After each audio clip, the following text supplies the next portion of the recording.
그러다가 기도 문제가 해결되면 다시 과거로 돌아가서 촛불 켜고 살고 있지는 않는지.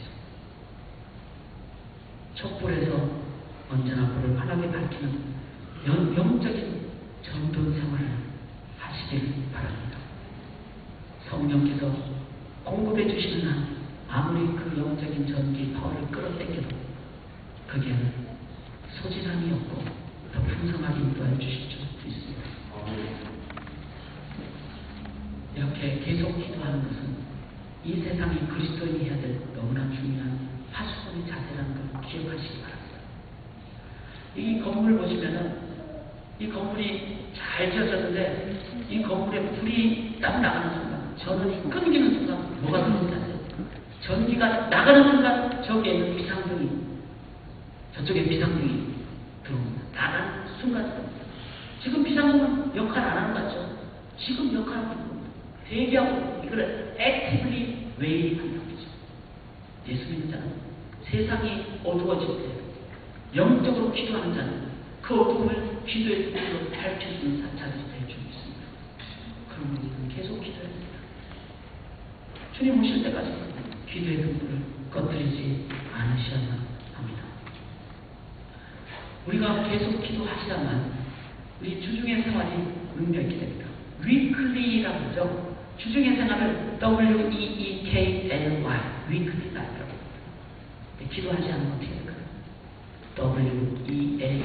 W-E-A-K-L-Y. 우리가 너무나 약하게 생활할 수밖에 없습니다. 여러분, 그리스도인의 직업이 뭘까요? 그리스도인의 직업. 그리스도인의 직업은 루터가 이렇게 말했습니다. 그리스도인의 직업은 기도하는 것이다. 여러분의 직업을 잘 섬기시기를 바랍니다. 제가 이제 세 번째 부분으로 가면서, 스테이지로 가면서 좀 더 여러분과 좀 진지하게 나누기를 바랍니다. 기도에 대해서 이렇게 많이 강조하고 우리가 계속 기도해야 되고 앞으로도 기도해야 될 줄 믿습니다. 그런데 질문 하나가, 전 주위에 그런 분들 이렇게 종종 볼 때가 있어요. 어릴 때부터 교회 생활했기 때문에 제가 어릴 때 막 살던 그분들은 평생 동안 기도하시는데요. 평생 동안 새벽 기도하고 이런 분들이. 그런데 새벽 기도 끝나고 집에 와가지고 그냥 안 일어나는 자녀를 뻥뻥 차면서 막 소리 지르고 보면서 자녀들은 도대체 기도가 능력이 있는 걸까? 이런 생각을 하시거든요. 우리가 그런 사람 보죠. 평소에 기도 많이 하는데 평생 기도하는 분들인데 삶을 보면은 전혀 그리스도인의 어떤 모습이 보이지 않아요. 그런 모습을 보는 경우가 종종 있습니다. 그게 우리의 기도에 대한 질문이죠. 그건 어떤 의미 우리에게 던져줍니까? 기도가 체질화되고 습관화되는 것은 중요하지만 만약에 그 습관이 나쁜 습관이 될 때는 정말 문제예요. 저처럼 집에 들어가자마자 양말을 아무데나 벗어놓다 그게 습관화되면, 나쁜 습관이 되면 그 정말 고치기 힘든 겁니다.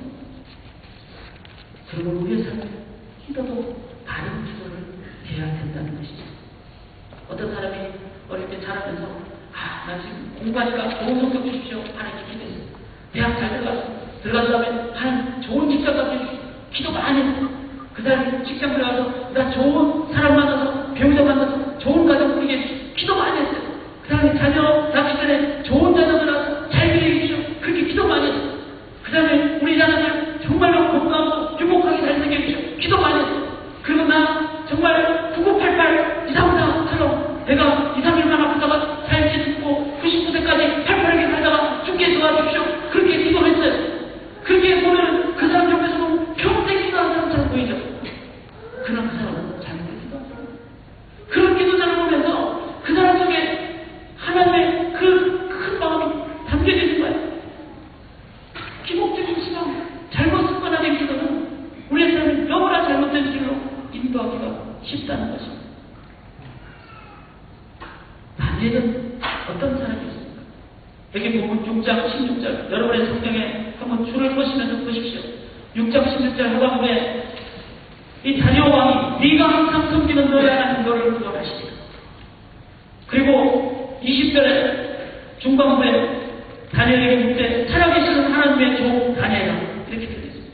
22절에 다니엘이 하나님 말했다. 나의 하나님이 그의 천사를 보내어 사자들의 입을 봉하셨습니다. 23절 하박국에 이는 그가 자기 하나님을 믿음이었다. 다니엘의 기도는 전부가 내 뜻대로가 아니라 하나님을 믿는 믿음의 기도였습니다. 그런 올바른 기도를 드렸다는 것입니다. 평생 기도자가 되는 게 문제가 아니라 평생 바르는 기도자가 되는 것이 관건이라는 것입니다. 그래서 우리의 삶에 하나님의 뜻대로 구하는 올바른 기도로 체질하고 습관화될 때만이 우리는 이 세상에 하나님 나라를 선포하는 자들이 된다는 것이죠. 어떤 청년에게 물었습니다. 목사님 믿음 갖는 건 중요한데 어떻게 믿음을 갖습니까? 그렇게 물었는데 제가 그랬습니다. 믿음은 하나님 주시는 그 무엇을 믿는 게 아니라 하나님을 믿는 게 믿음이라고. 그러려면 너가 하나님을 묵상해야 된다. 그래서 예수님이 우리에게 그렇게 가르쳐 주셨죠.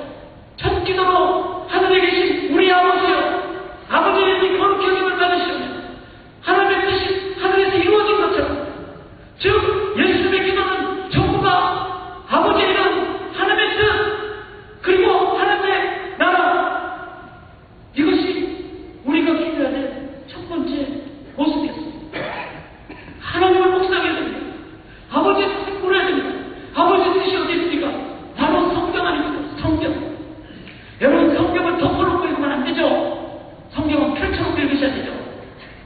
기도도 덮어놓고 기도하면 안 됩니다. 성경을 펼쳐놓고 성경대로 기도하셔야 된다는 것입니다. 왜? 성경에 하나님의 뜻이 다 담겨져 있기 때문에. 기도와 말씀과 기도는 이건 쌍둥이가 아니에요. 쌍둥이 둘 중에 하나님하고 시집 먼저 가도 아파하잖아요. 그러나 기도와 말씀은 동전의 양면입니다. 세상에서 동전의 양면에서 한 명만 다 그냥 철길을 달아가지고 그래서 기합을 쌓이는 그래도 온전한 동전 정비공사에 갖다 주면은 그건 새 돈으로 바꿔줘요. 그러나 하나님 나라에서는 기도와 말씀은 동전의 양면인데 기도만 있고 말씀이 없고 말씀만 있고 기도가 없고 그렇게 될 수 없겠지만 만약에 우리가 그렇게 생각한다면은 내 삶에 기도를 했는데 말씀이 없고 말씀을 했는데 기도가 없고 그렇다면은 그런 말씀도 아니고 기도도 아니고 아무것도 아닌 것이라는 것입니다. 하나님 나라는 둘 중에 하나가 아니라 이 두 개는 같이 가는 것입니다. 그래서 말씀과 기도는 같이 가는 거예요. 우리가 밭길을 보시면 밭에 마지막에 어떤 것입니다. 그리고 밭에 씨를 뿌리는데 첫 번째 말씀은 길가밭, 그리고 두 번째가 돌짝밭, 세 번째가 가시밭입니다. 이것은 저 사람은 돌짝밭, 저 사람은 길가밭, 그렇게 표현할 수 있겠죠. 그러나 실은 우리 자신 나를 보라는 말이죠. 내가 처음에 길가밭이에요. 인본주의로 가득 찼고 무슨 기적이 있어, 무슨 하나님의 천지를 말씀도 참게 내 생각으로 딱딱해져서 아무것도 들어오지 않아요. 그런데 내 생각이 맞나요? 나의 생각이 맞나요? 그렇습니다. 나 생각 다 착식선도 아니고 착식 선수도 안 돼요. 전 부족한 자예요. 그렇게 깨달을 때 길가에 그 딱딱한 부분이 이제는 갈아엎어지는 거예요. 그리고 좀 더 가니까 돌이 있어요. 그게 뭡니까? 다시 그 뿌리를 못 내리는 그런 것 때문에. 그럴 때 하나님, 내 삶에 내가 갖고 있는 나의 자아, 돌덩어리, 이거 아무리 갖고 있어도 남에게 어려움만 주는 겁니다. 이거 다 내려놓으세요. 그게 돌덩어리를 빼는 거예요. 그리고 자라는데 그게 가라지가 있고 가시떨기가 있고 그랬을 때 세상의 영예와 유혹과 죄이기 때문에 그랬을 때 그것마저도 하나님 그걸로 내가 아무리 쾌락을 받자 아무것도 아니거든요. 이거 다 소용없습니다. 그리고 다 빼냈을 때 비로소 그 밭이 무슨 밭이 되는 거예요? 옥토밭이 되는 거예요. 씨앗은 말씀입니다. 말씀이 아무리 들어와도 내가 내게 기도하지 않고 내가 나를 보는 금식 기도하지 않고 나를 돌아보는 반성의 기도를 하지 않고 그러면은 우리는 말씀을 받을 수 없는 거예요.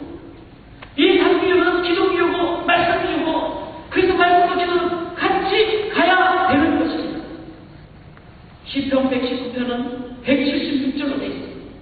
불과 몇 절을 제하고 한절 한절 정답 여호와의 영광은 여호와의 계명은 여호와의 계명은 여호와의 말씀은 정답의 말씀을 다 찬송하는 것입니다. 근데 그분들의 많은 분들이 하나님 여호와의 윤례를 내가 사모하며 내가 전심으로 찾기를 원하나이다. 먼저 기도를 하는 겁니다. 여러분이 말씀을 듣는데 기도하면서 듣지 않으면 이 말씀은 지식적인 말씀, 일시적인 말씀이 될 수밖에 없다는 것입니다. 말씀과 기도는 반드시 같이 갈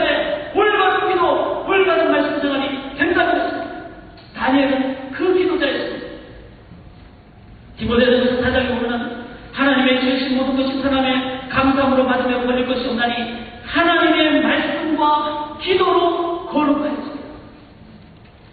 여러분이 왜 하는 말씀을 아무리 들어도 그 말씀이 안 믿겨지고 그 말씀이 이해가 안 되고 왜 그러지 않죠? 하나님 앞에서 듣지 않기 때문에 그렇습니다. 기도하는 자도 듣지 않았기 때문에 그렇습니다. 너희가 내 안에서 내 말이 너희 안에 거하면 말씀이 너희 안에 거하면 무엇이든지 원하는 대로 구하라. 말씀과 기도는 반드시 같이 갈 때 기도가 다른 기도 그리고 바로 말씀으로 인도함 받게 됩니다. 사랑하는 여러분, 여기 우리 신앙생활 아주 중요한 지혜가 담겨져 있습니다. 우리가 왜 자꾸 두얼리티가 돼요? 왜 이를 매반다고? 내 몸 따로, 주일 따로, 주중 따로, 또 손 따로, 머리 따로 왜 그렇게 살까요? 그건 모든 삶에 기도가 덧붙여지지 않기 때문에 그렇습니다. 에베소 10장의 십자가의 천사의 등장과 머리에 흉배를 머리 흉배가 그렇게 만들으셔야 돼요. 제가 돌린다고 여러분이 돌리면 안 돼요. 머리에 손을 쓰고 의의 흉배를 붙이고 그 다음에 진리의 허리띠를 하고 믿음의 방패를 가지고 평안의 복음의 신발을 신고